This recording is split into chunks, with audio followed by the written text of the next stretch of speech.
Hello, mga mare. Nauna nga pala ng tanghali dito at hindi makatulog ang mare ninyo. At alam nyo ba, may naisipan na naman tong masamang balak. At ito nga, napili nga pala magpalinis ng mare ninyo sa salon ni Ate Carmen. Sa mga hindi nakakala, mga mare ko, si Ate Carmen ay nanggaling yan sa ibang bansa. Kaya sinisigurado ko sa inyo, maganda at maganda talaga ang kanya ginagawa.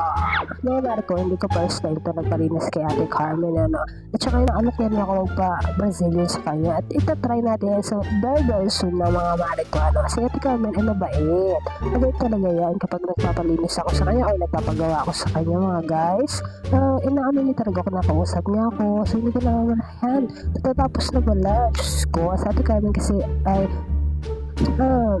sasabihin ko tayo talaga totoo, maganda siya gumawa, maganda, sulit, at sa halagang 120 pesos guys, lilinis at babango na yung paa mo. Diyos ko, marami ka pang ingredients, sulit na 120, no?